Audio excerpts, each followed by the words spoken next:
Hey, everybody, how's it going? You have reached Native Opinion. We are an Indigenous information and education podcast. And once again, we're getting together to talk about current affairs that are going on in the world, pretty much the United States, at least for us. And uh, the world is kind of screwed up right now, I would say. And the United States is taking the lead in all of that crazy chaos.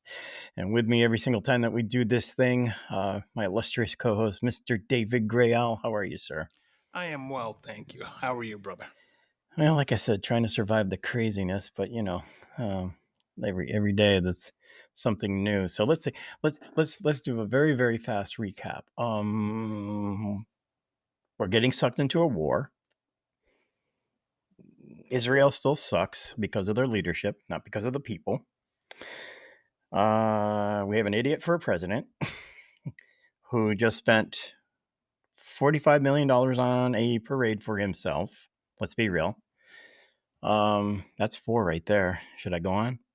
How about you add to the list, brother? What else?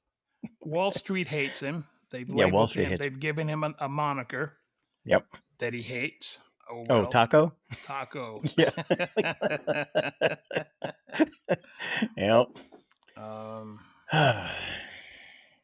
MAGA's trying to regain a footing because they've lost their footing. Good. I'm Yep. glad. Yep. Um, I mean, I did they just actually think they could actually reel him in?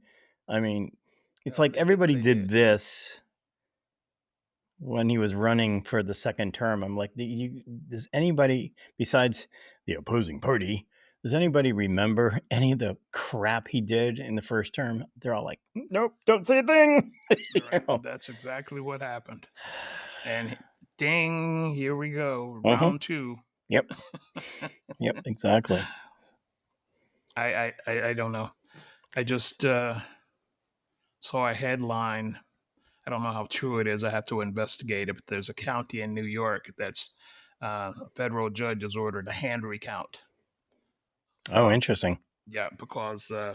Vice President Harris got 0 votes. Ooh, oops. Well, we know that's wrong. Right. Wow. Okay. Well, one county or like the whole state? No, so far it's just one county. Oh, okay. Even if she won that one, it's not unfortunately going to overturn it. I think, but she at least deserves an accurate count. Well, I think that'll be the catalyst to order more recounts, more hand recounts. You've always said that you thought the whole damn thing was stolen. So interesting. Yeah, I think Musk because everything went through Starlink. Everything went through Mm, Starlink. All the voting machines were linked up to run through Starlink. That's how they dump their information. I hadn't heard that. Yep. Okay, interesting. Well, So, just by that alone, that's suspicious yeah, and now because supposedly he's pissed off. I don't know. well, I thought I bought the guy off. I mean, you know. well, he's been kept quiet for he's Mhm. quiet now for a good week. So I think Mhm. some of the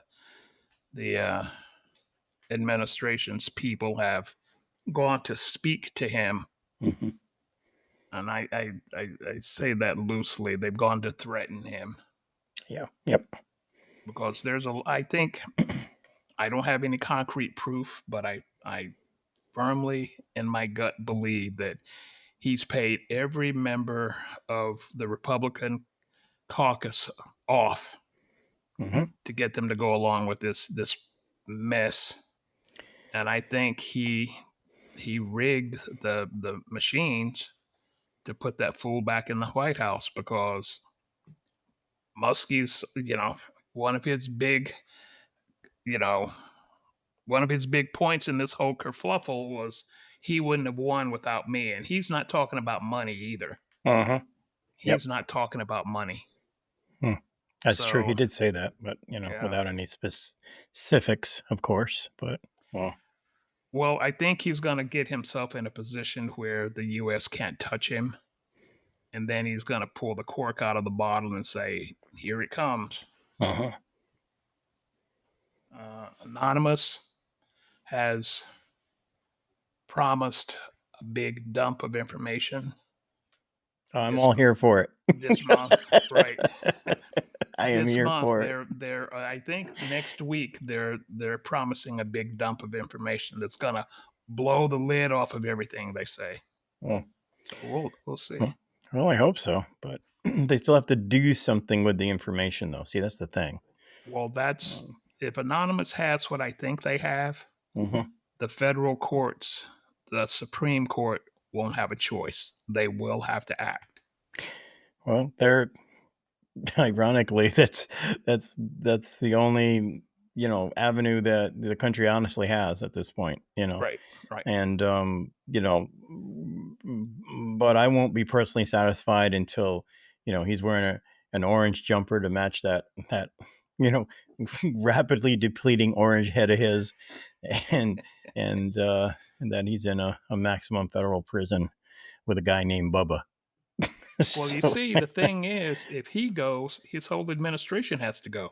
well, hey, like anyway, like I've talked about, and I didn't mean to start on a tangent for the first 10 minutes of this show, but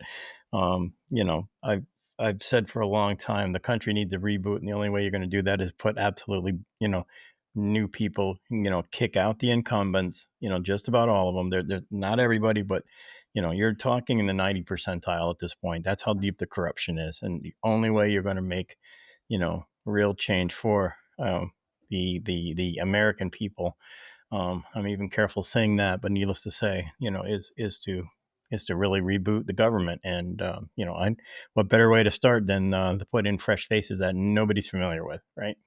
Well, So, the reason I say that his whole administration has to go, if they have what I think they have, and if Muskie does what I think he's going to do once he's in a secure place, they were all on the same ticket. They uh-huh. were all elected on the same ticket, so that invalidates Yep, the entire ticket. that is true. They actually did, yeah.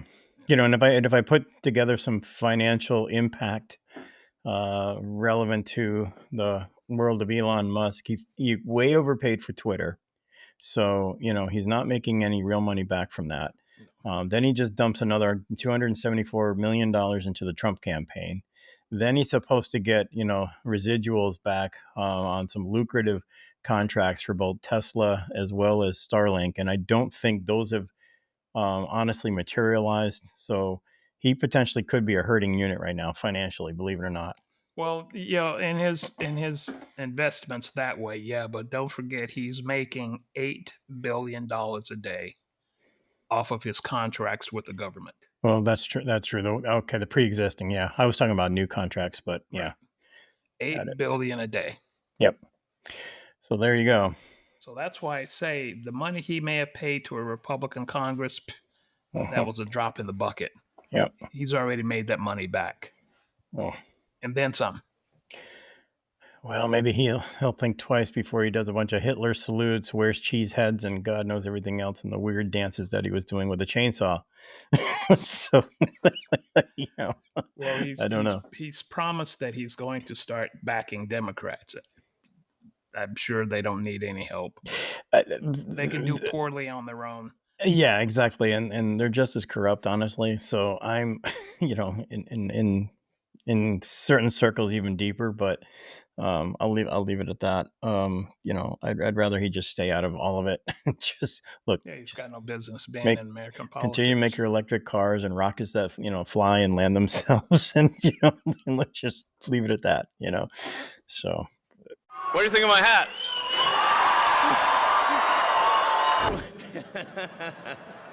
Thank you.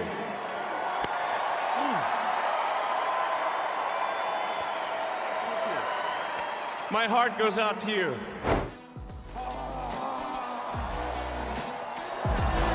This is the chainsaw for bureaucracy.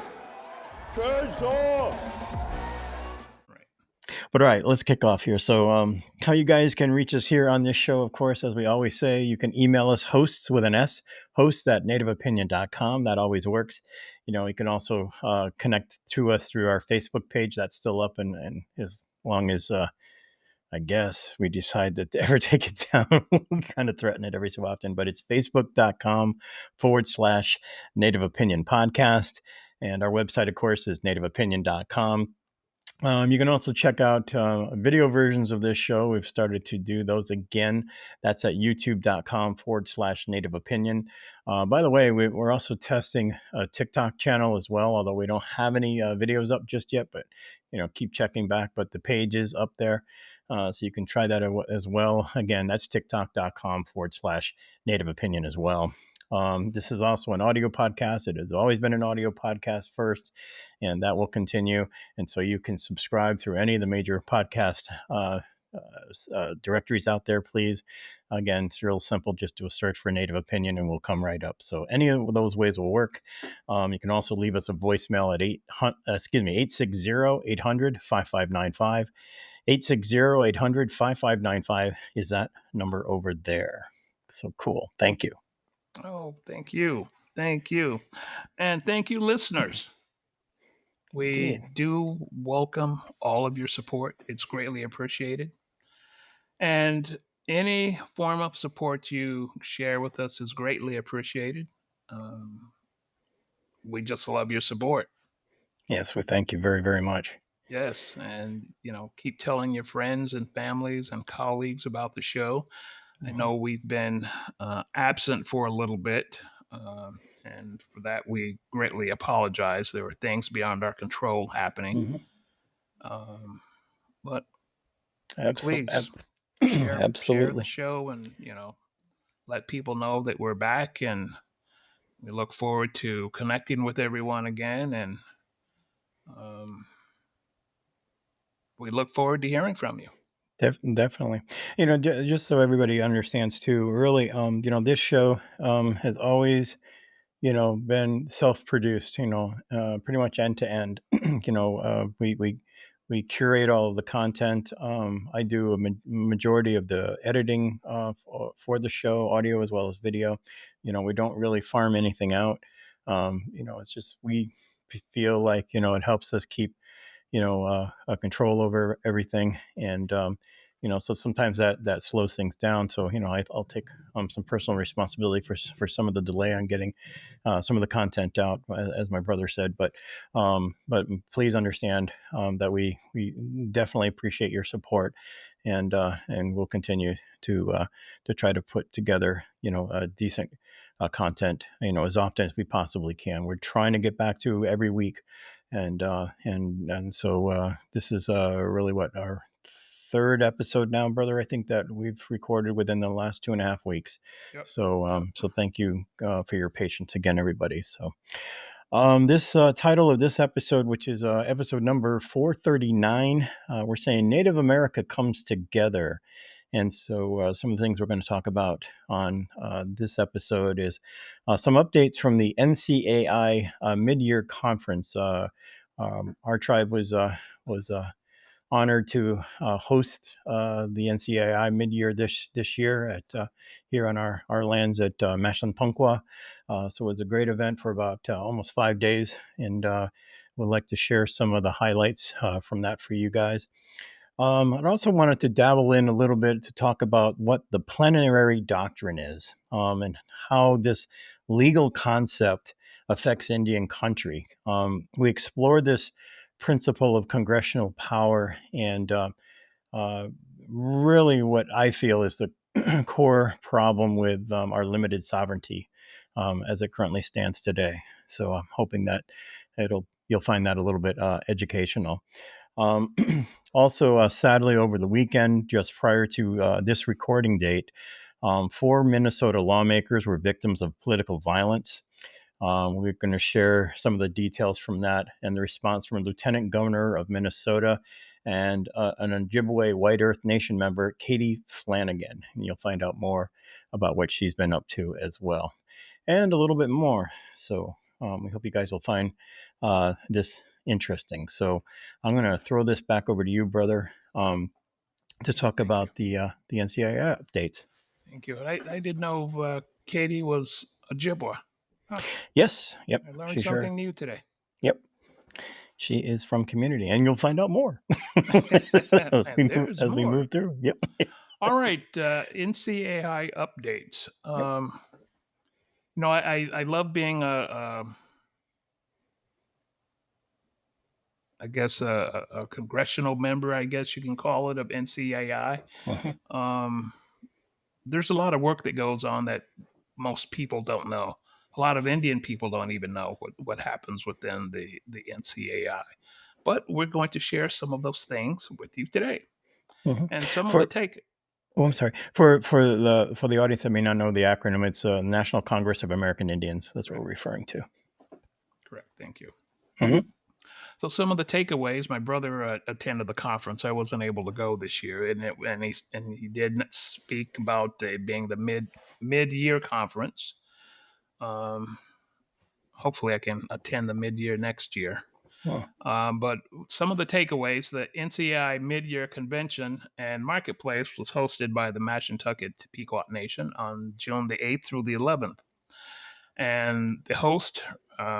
Rodney Butler delivered a poignant historical overview of the tribe's history, and it was a very important time in the Mashantucket Pequot history, emphasizing the people's survival and the resilience of the first to fight back. And that's true against colonialization in the Northeast, the dirty bastards. Yep. The importance of sharing experiences and learning among Native peoples was highlighted as crucial for collective advancement. The convention highlighted significant policy work with 55 resolutions received. I'll have to read those, which were processed through subcommittees and committees. Excuse me. Attendees were provided free passes and encouraged to visit the Mashantucket Pequot Museum. And for those of you visiting Connecticut, please go to the museum. It's one of the most interesting and advanced Native American museums in the country, as far as I'm concerned. Thank I you, guess brother. I'm biased, though, because I kind of, you know, am Lived from around the that corner. area and have been around that area, a good part of my life. So I guess I'm a little biased, but it's a wonderful, wonderful museum you'll have a wonderful experience there. Thank you. And the museum was specially open for the convention, offering a tangible connection to the shared history. Mhm. Yeah, There's only because we run on a limited schedule, because like everybody else, times are tough, right? And funding and staffing is expensive, and so correct. they typically are open Wednesday through Saturdays, and so they opened it up for the full week during the conference. So happy to do that, and a lot of people got to go through, so it was Oh, really good. cool. I'm glad. Yep. Sovereignty under threat was also discussed. Consistently highlighted during the conference was the proposed federal budget cuts, and those cuts are a direct assault on tribal sovereignty and trust responsibilities, demanding the federal funding be recognized as a legal obligation, not charity. And the administration's proposed budget outlined substantial cuts to critical programs impacting Indian country, um, youth empowerment as pillars of Indian country all across the nation. A strong emphasis was placed on investing in Native youth as future leaders. How long have I been talking about that, brother? Absolutely. Yep. The Thought about importance you a of lot listening. when they were when the kids were giving presentations, and as usual, just killed it, right? Good, So, good. The importance of listening to them and involving them in all aspects of tribal governance. It's important. Adults must begin to step back and support and encourage them to lead in environmental and political activism. Mhm. A strategic advocacy and policy um, was discussed. Mhm. Uh, our co-host, Brother Michael Kickingbear, actively engaged in refining resolutions and advocating for specific legislative actions, such as the Truth and Healing Commission on Indian boarding schools and a 20% tribal set aside in the Historic Preservation Fund, which is needed all across Absolutely. the nation, and the critical importance of cultural preservation, including advocating for appropriate terminology for Native American artifacts and protecting ancestral underwater territories from industrialization, such as the Tacos administration, that my word, Uh-huh. planned expansion of oil and gas drilling and critical mineral mining on the outer continental shelf. Mhm. Uh, Yeah, and if I could throw in real quick, brother, sure. just a shout out also for NATHPO, and that acronym stands for the National Association of Tribal Historic Preservation Officers, and they were gracious enough to ask me to sponsor with the nation the one particular resolution that you touched on, which had to do with release of the fiscal year 25 funding that not only TIPOs but also state historic preservation officers greatly need and are held up by the Taco administration, which is completely unwarranted. And also, that funding was already pre-approved by Congress. So, what right does he have to usurp that, or even the Republican Party for that matter? Correct. And so they have some splaining to do, on top of the two other areas within that resolution. So yeah, if anybody would like, those should be made public available. Soon on the NCAA website. So Good. thank you. Mhm. You're welcome. And healthcare policy updates. Discussions centered on Centers for Medicare and Medicaid Services, CSM, tribal technical adversary groups, TTAG, the importance of state and federal relationships, and mitigating the impact of policies like work requirements on tribal health services and concerns of projected cuts to Medicare and Medicaid, which tribes also rely on.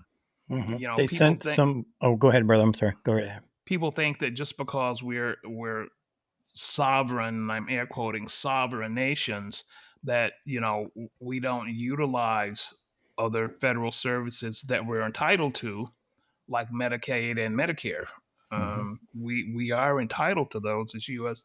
People that live in this turtle island. So please don't think that just because some nations are you know living fairly well because of enterprises that they've developed doesn't mean that they're not eligible for things like Medicare and Medicaid, because Mhm. we are. Correct.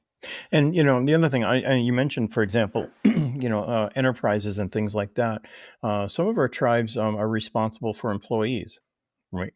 Correct. And the benefits that they're receiving, and and some of that too is tied back to federal programs it can, but also same programs that are offered through other companies, and Right. Medicaid and Medicare are two such things, Right. so as my brother said, it affects everybody. It truly does. Absolutely. uh, Tribal recognition acknowledgement challenges. Connecticut and Massachusetts state recognized tribes discuss the immense challenges they continue to have when approaching the federal recognition process. One tribe described spending over $25 million on research, attorneys, and other fees, which is just insane, Yep. which led to obtaining an preliminary acknowledgement, only to have it later rescinded, and I know who that is. Yep. Many feel the process needs to be reformed, including real consequences imposed upon the federal government when it fails to process applications in a timely manner. Yeah, some of those applications have sat on desk for 10, 15, 20 years They sure before have. anybody even looked at them. Yep. Many tribes described being in flux and waiting more than 30 years for acknowledgement. Yep. That's just insane. Yep. That's not even humane. Yep. And if you think about it, ladies and gentlemen, so this means they do not get It's not only not the recognition / acknowledgement, they do not get a damn answer. No. It's in flux, and and they keep pinging, whoever will pick up a phone every so often and say, hey, what's the status of our application? And Yep. yeah, that's Or it's in completely process. inexcusable. Yep. So.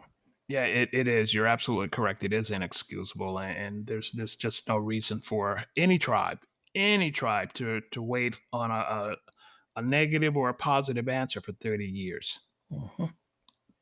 That's sometimes the elders that started that process have passed on, and they're not even able to see the fruits of their labor. Absolutely. And they don't. The BIA doesn't care. The government doesn't care. Nope. So No. So when you hear an official out of the federal government, and because this is a federal process that we're referring to, because some of the, we said state recognized tribes, that means they've already received their state acknowledgement, and what people have to understand too is they make you not rescind, that's really the wrong word and a strong word at that, but you can't be acknowledged, just insane and stupid to me, by both the state and the federal government at the same time.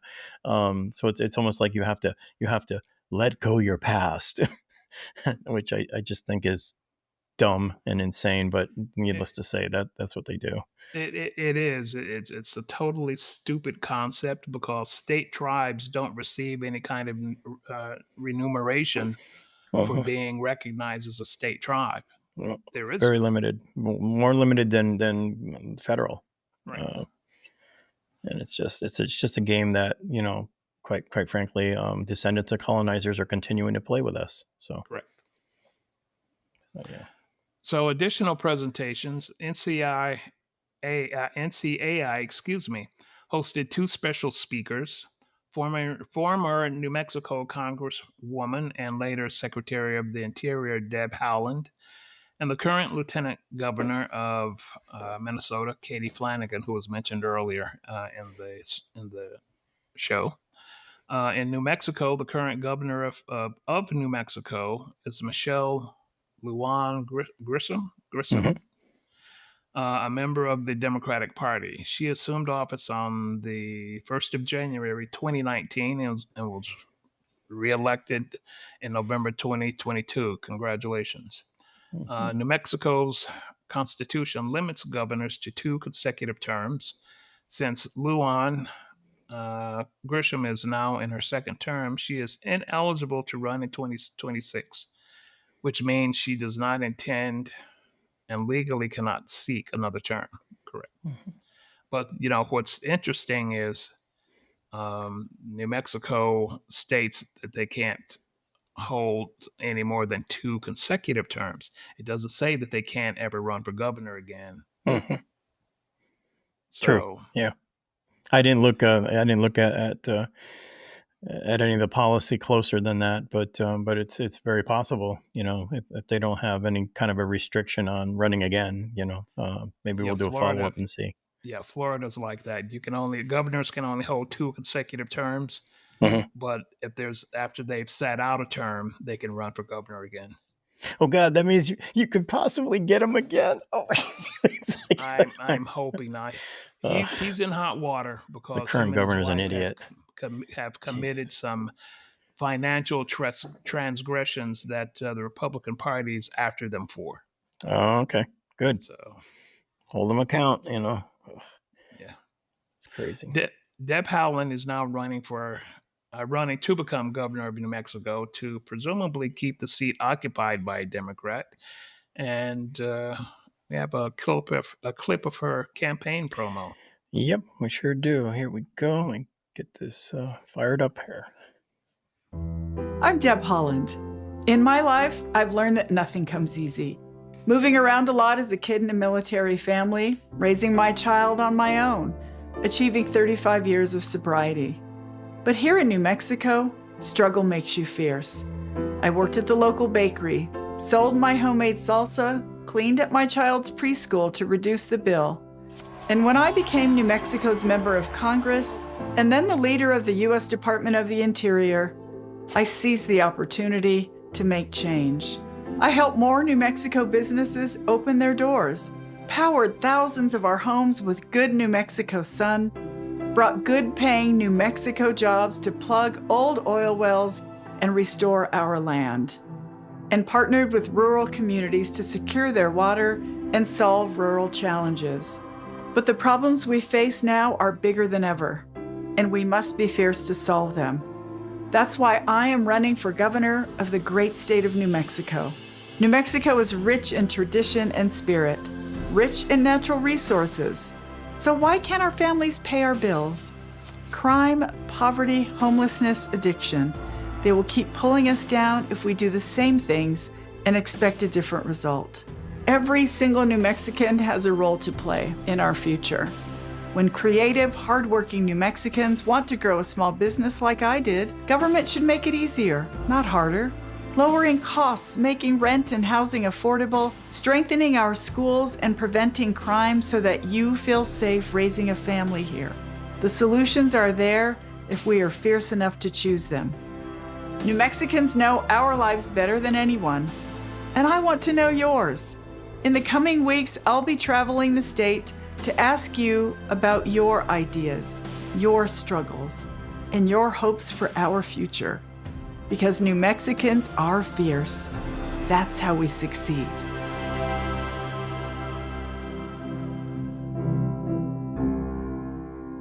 Paid for and authorized by Deb from New Mexico. So there you go, I liked Auntie your Deb. promo. Yeah, it was nice. It really, really was. It wasn't bad at all. So, good luck, Okay, Deb. so Katie Flanagan, who is a Ojibwa and a member of the White Earth Nation, her Anishinaabe name means speaks in a loud and clear voice woman. Not booming like I was doing, but the current U.S. Senators from Minnesota is Amy Klobuchar, Mhm. Democrat, serving since 2007, and Tina Smith, Democrat, appointed in 2018 and elected in her own right subsequently. Katie is officially declared her candidacy for the U.S. Senate seat being vacated by Tina Smith in 2026. And here is her campaign promo. Yep, there you go. A loud, clear voice. That's what my Ojibwe name means, and it's core to who I am. So I'm going to be loud and clear about what's at stake right now. Trump and his allies are ransacking our government to give more handouts to corporations and billionaires, taking money out of our pockets to line their own. They're starting mindless trade wars that make our prices skyrocket and devastate our farmers and small businesses. They're wrecking our savings, destroying Social Security, and gutting our healthcare. And I believe people are waking up. A lot of Americans are feeling like the bottom could fall out at any moment. I know what that's like. I was born and raised here in Minnesota by a hardworking single mom. Public schools, public housing, Medicaid, and our deep faith helped us to get by. Now I'm raising my own daughter, and I know that it's still too hard for too many Minnesotans to get ahead. It's why I've spent my entire career fighting for kids and families, from the Children's Defense Fund to Wellstone Action to serving in public office. And I'm running a different kind of campaign, because the time for excuses is past. We need leaders who actually know how regular people live and have the political courage to actually help them. Congress lowering the price of 10 prescription drugs is great, but why not make Big Pharma lower the price for all of them? From affordable health care to reproductive freedom, we'll never get what we don't fight for. And I know about winning tough fights. That's how we raised the minimum wage in Minnesota and passed paid family leave for all Minnesotans. And it's how we won 2 hard-fought statewide campaigns. And in this fight, it's all of us versus the extremist billionaires. And I'm betting on us. Because when the people speak out with a loud, clear voice together, there's nothing and no one that can stop us.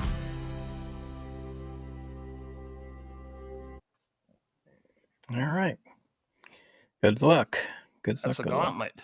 Yep, definitely. I mean, she mentioned that during the Biden administration there were 10 prescription drugs out. And I didn't think it was that many, if I'm honest. I thought that they had secured pricing for only like a couple, like EpiPens is one, because there was a big kerfuffle about that.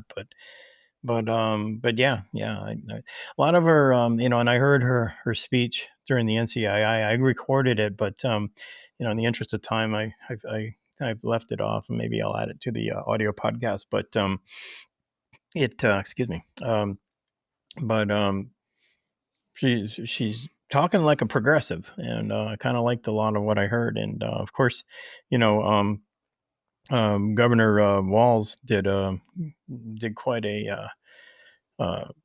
a lot of good things, as I understand it, in the state of Minnesota. So again, people focused, and you all have heard some of my critiques about how uh, you know then Vice President Kamala Harris handled her presidential campaign and kind of put Tim Walz in a closet somewhere during most of the campaign. So wouldn't mind seeing him take a crack at the presidency as well. It's my personal opinion, but uh, Yeah.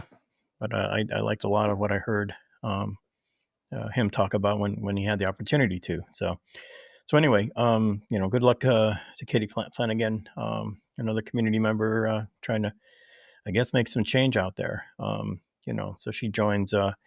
We have two sitting Republicans that are, Tom Cole and Nino Mark Wayne Mullen, and then of course Sharice Davids, who is also working hard, trying to. I think she ran on the Democratic ticket, if I remember correctly. If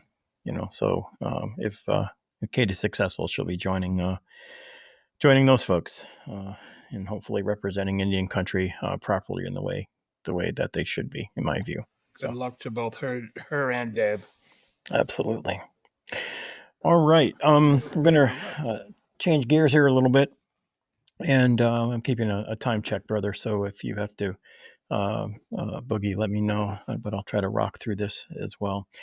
I started hearing about the Plenary Doctrine through another podcast host, somebody who's been in Indigenous radio for a very long time. That's John Kane, and I've been learning a lot from him talking about this particular subject. So I kind of wanted to I did a deep dive, or I have been doing a deep dive for a little while now on what it is, and hopefully what I've put together here is not too much where I'm beating everybody over the head with it, but just to give everybody kind of an idea of what I'm referring to. Again, I wanted to sort of unpack the controversial plenary powers doctrine. It's a legal doctrine granting Congress sweeping authority over Native nations here, sometimes extending into tribal self-governance and the environment as well as internal affairs. So really, what is it? What do we mean by plenary power? So the plenary power doctrine dates back to the United States versus Kagama from 1886, okay, when the Supreme Court held that Congress has unlimited authority over tribal affairs. But many Native law scholars argue that this doctrine isn't rooted in the Constitution. It's actually a relic of colonial era paternalism. One authority on the plenary power doctrine is Keith Richette, a citizen of the Turtle Mountain Band of Chippewa Indians. He is an associate justice on their appellate court since 2009, and in his book, The Worst Trickster Story Ever Told, Native America, the Supreme Court, and the United States Constitution, he argues that when the Supreme Court first embraced plenary power in the 1980s, it did not bother to seek any further justification for the decision. It was simply rooted in racist ideas about other tribal nations. Well, so when we think about the theory of government in the United States, and this is, again, I recognize a bit of a 10th grade civics class explanation of what's going on here, but it's all founded on this notion or idea of consent, right? That we as autonomous individuals cede some of our autonomy to a government to protect us and our rights and our property and so on and so forth, right? So everything is based on this notion or idea of consent, and the Constitution is founded on this basic understanding of what the relationship between a government and its citizenry should be. And so the problem with plenary power is there's no connection to consent whatsoever, right? That there's just nothing that connects this massive federal authority, which is above and beyond what we understand the Constitution authorizing the federal government to do to its citizenry or to act as it concerns its citizenry. So there's just nothing there, right? It's just this big thing that's not connected to the Constitution, not really when you actually look at the history. And there's a doctrine in federal Indian law called plenary power, which is essentially the federal government asserting authority over Native America, and essentially a limitless authority over Native America.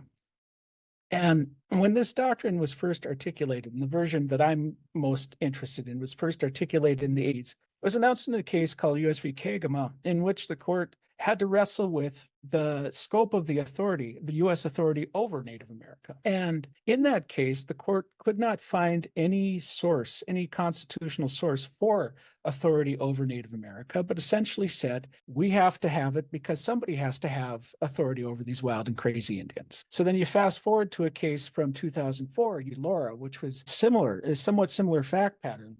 And in that case, the Supreme Court said, well, we have traditionally found our plenary power authority over Native America in the Commerce Clause. And so for many years, 2004 wasn't the first time that the court said this, right?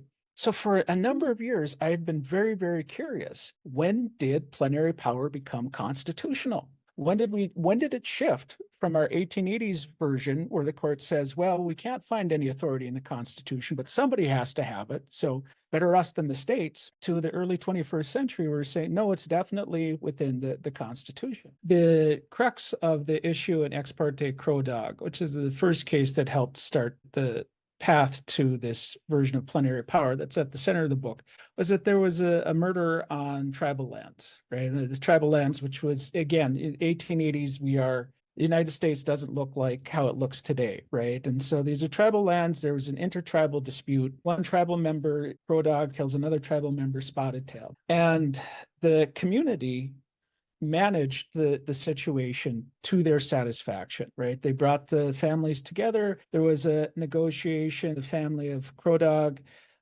gave the family of Spotted Tail $600, 8 horses and a blanket, which, if you're looking at it just from an outside perspective, might seem like buying off justice or someone escaping punishment. But that is misunderstanding the purpose of justice for these tribal communities, which was much more about restoring a sense of balance within the community than it was about punishing the offenders. So the idea was to heal those who had been harmed rather than make the person who did the harm feel some sort of equivalent amount of pain. And so the community handled the situation, but the federal government, as it was engaging even further into what I call the allotment era, well, which people before me called the allotment era, and which I am borrowing through their generosity. In that era, it is defined by the federal government essentially trying to destroy tribal nations and tribalism.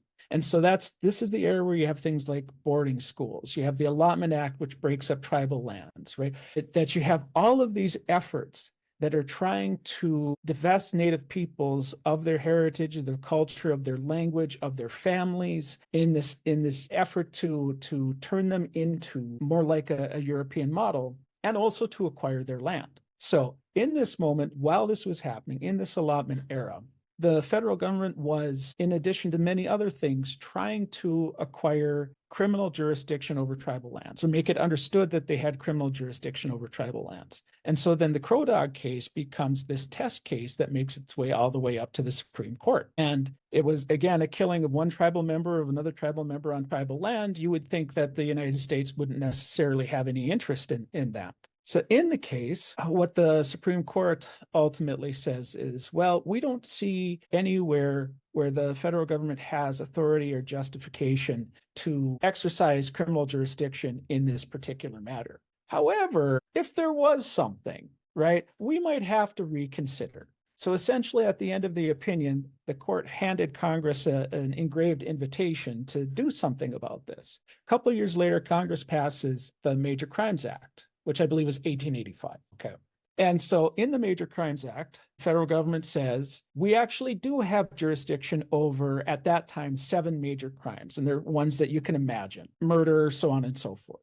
So then Congress passes this act. United States starts enforcing the act on tribal lands, right? Major Crimes Act, we have jurisdiction over these major crimes on tribal lands over tribal peoples. So then we get to US v. Kagama. And I say Kagama, I've heard people say Kagama. That's the way I learned it. That's the way I'm going with, right? So what happens in Kagama, right, is essentially another test case.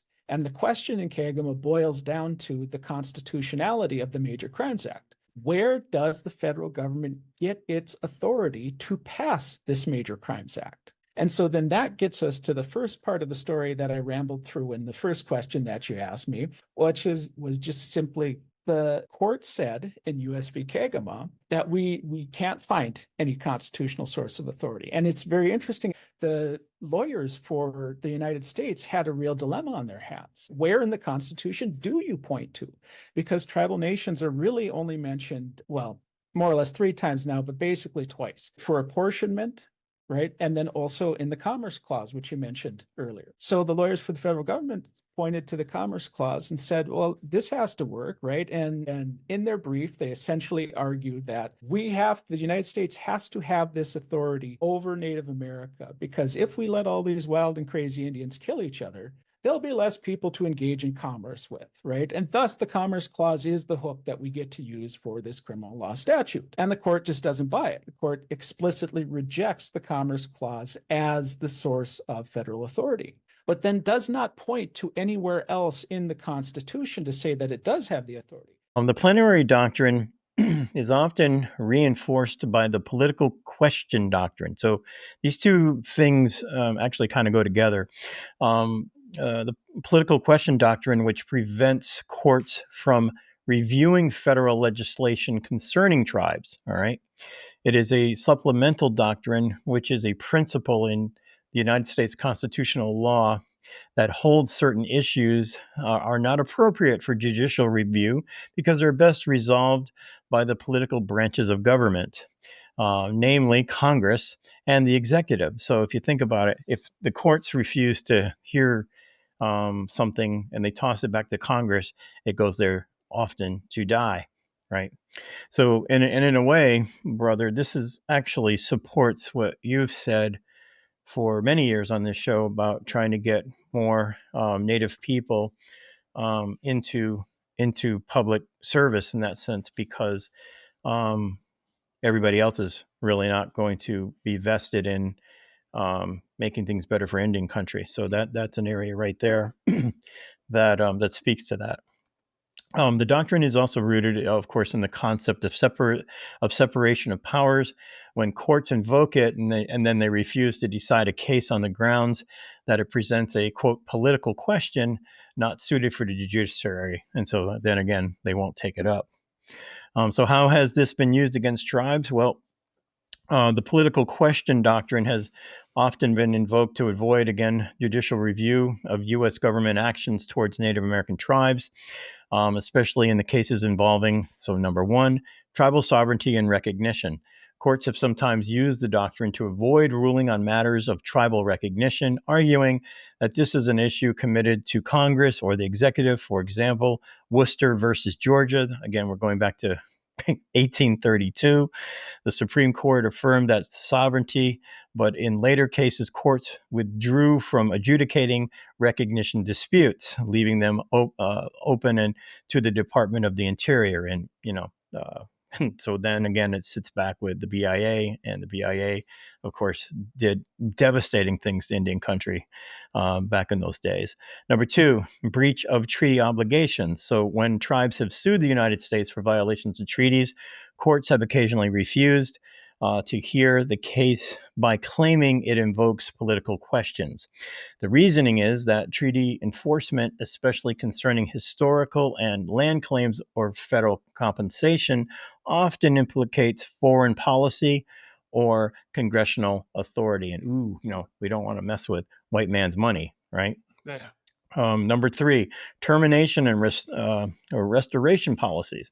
During the mid 20th century termination era, the federal government unilaterally terminated its recognition of certain tribes. Legal challenges by tribes were sometimes dismissed on political question of grounds. There we go again, effectively preventing judicial review of the legality of fairness of policies. And number four, trust responsibilities. So here, lawsuits alleging the federal government violated its trust responsibility, e.g., mismanaging tribal lands or funds. Courts have sometimes dodged the issue using the political question doctrine, arguing that decisions about how to fulfill trust duties are policy decisions for Congress or the executive. So scholars, of course, again, have questioned or criticized the use of these two doctrines collectively against tribes. So legal scholars and Native advocates have argued that using the political question doctrine against tribes undermines tribal sovereignty by allowing the political branches to act without accountability. Of course. Denies tribes access to justice, especially when those branches have failed to act or have acted against tribal interests.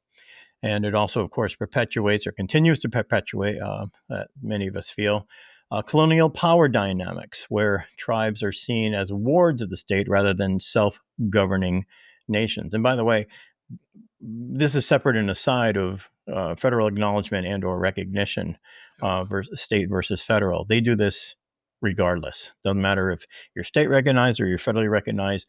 They always want to be in control. So just to kind of close out these initial thoughts around here, just to recap. So again, it's an 1800s era established plenary authority, but lacks constitutional support. And so what we mean by that is you can't point to anywhere in the United States Constitution that gives the Congress complete autonomy over tribes. Right. Doesn't exist. All right. Number two, Indigenous scholars and others spotlight its erosion of tribal autonomy. And number three, Yale law professor Henry Ishtani sees the former Bracton versus Holland case, which was on the Indian Child Welfare Act, and Judge Gorsuch's opinion on that as a turning point towards the need to reform this area. Clear signals are emerging regarding past legal frameworks rooted in colonialism as being critically examined, with Native scholars being at the helm of that change process. So there you go. I just wanted to touch on that a little bit to talk about what that is and why we find it to be so very much problematic. So, have any thoughts on that, brother? No, it was pretty much to the point. I hope listeners will have a little better idea as to what the relationship is between the government and tribes, and not what it should be, because there is a definite difference. Absolutely. So, all right, brother, you are up. Yeah, we have an article in our political news segment. There were 4 shootings in Minnesota, as my brother mentioned earlier. There were 2 fatalities, and 2 of those other individuals are just hanging on. They're expected to live, but it was pretty devastating.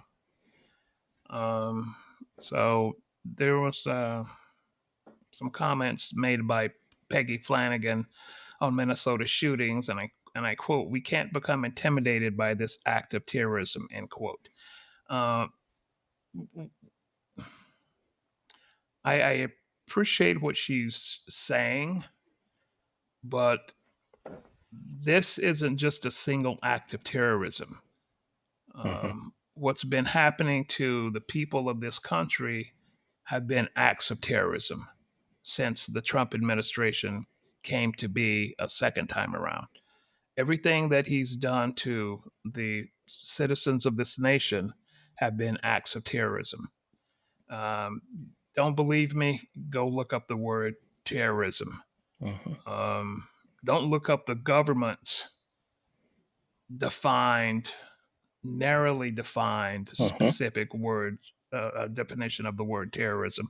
Look up the actual word of terrorism, because it's you'll see the similarities and the starkness of what's been happening to people.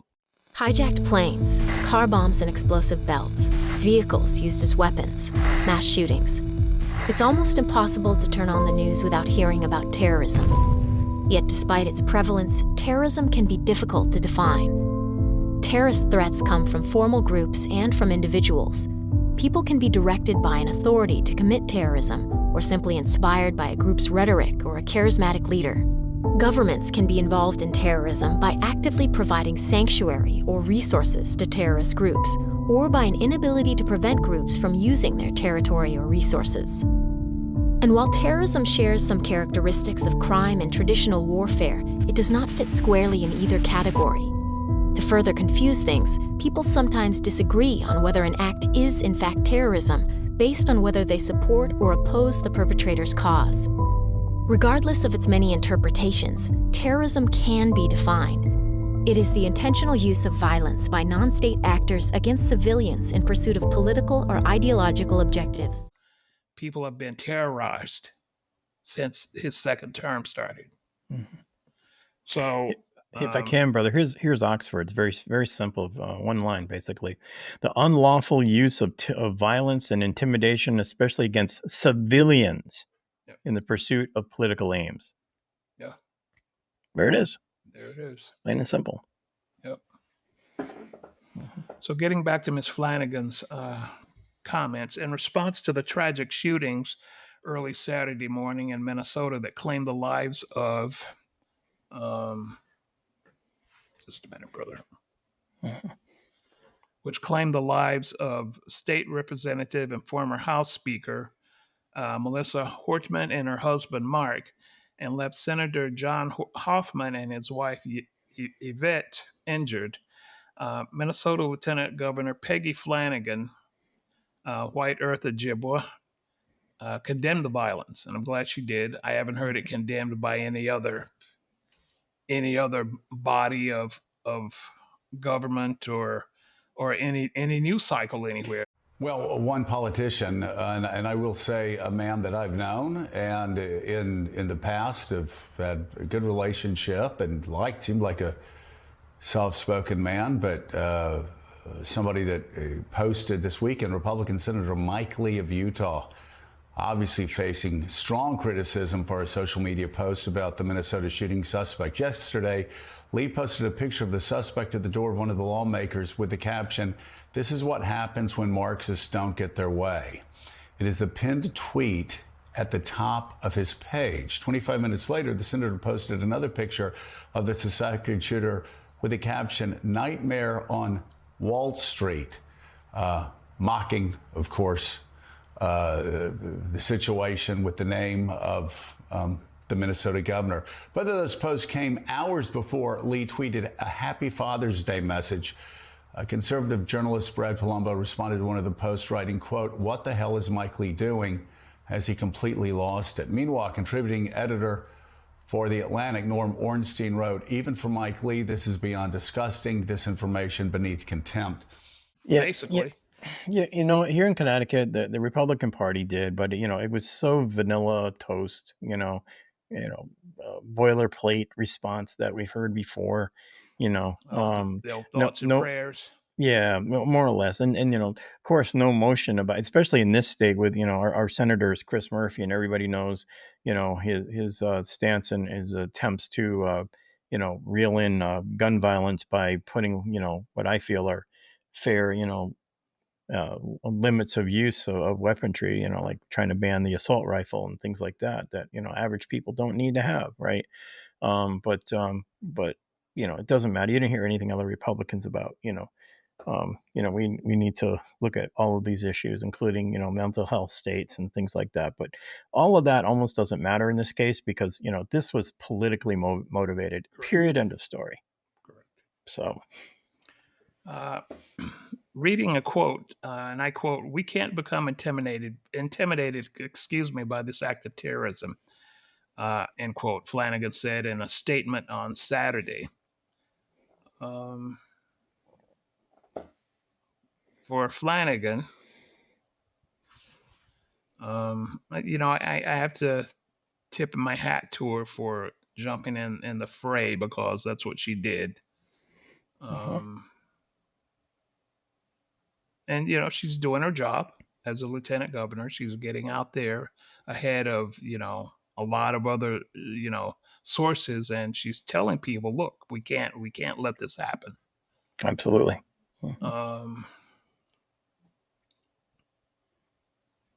For Flanagan, it says the attack was deeply personal, and she had worked closely with the two lawmakers and considered them friends. So I'm sure she was impacted by this greatly. And according to authorities, the Hortmans were fatally shot after opening their door to a man posing as a law enforcement officer. Minnesota Governor Tim Walz described the killing of Representative Hortman as a politically motivated assassination. Yep. Quoting, "Our state lost a great leader and I lost the dearest of friends," end quote, Walz said, the killing of Hortman and her husband. Quoting again, Speaker Hortman was someone who served the people of Minnesota with grace, compassion, humor, and a sense of service. She was a formidable public servant, a fixture and a giant in Minnesota, end quote.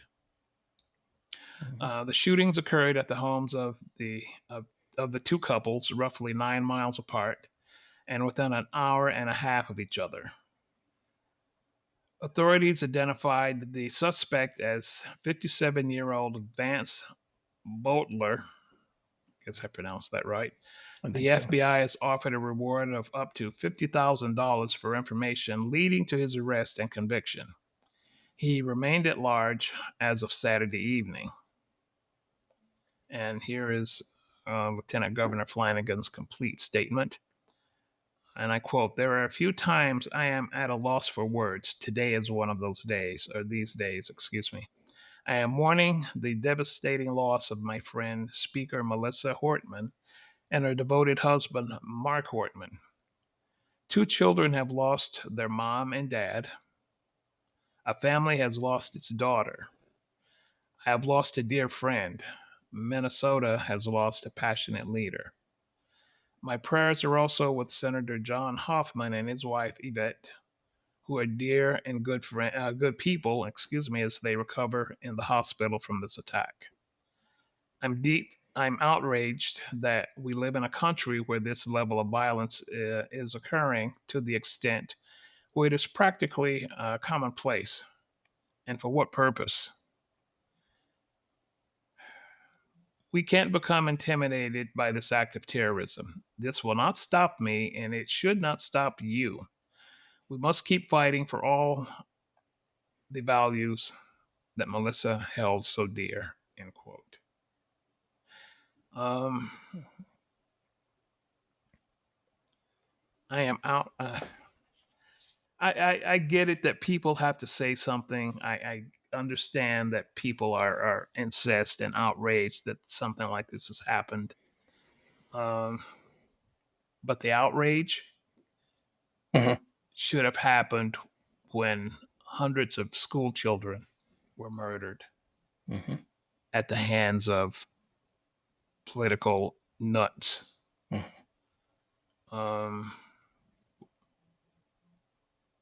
I'll kind of leave it there. There's so much that I have to say about where we are now, how we got here, and why we're still here. Well, I'll save that for another show. Yeah, and I mean, I will as well. Just to say to the audience, the state that surrounds part of my homeland here at Mashantunkwa is the state of Connecticut. And, we saw our fair share of, violence against children at the hands of guns at the Sandy Hook School. Yes. Okay. Those are some of the children I speak of. Mm-hmm. And, we can go back when maybe the country took a pause when the Columbine school incident happened several years ago. And there's been numerous since then, right? But I think you had said, brother, where's the outrage? Truly, where's the outrage? It doesn't lie in speeches in Congress. Certainly doesn't lie within the Republican Party. I'm sorry, I'm going to call you all out because you put a Second Amendment above and beyond children. Yep. I want you all to stop lying and call it what it is.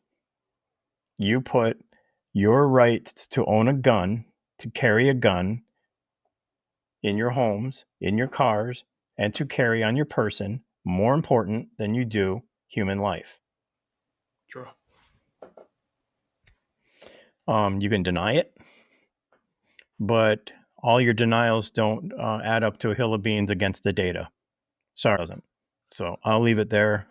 But I think it is worth circling back to at some point, brother. We should probably put a lot more focus on that, more to say. And I want to share that data that I'm referring to. Yeah.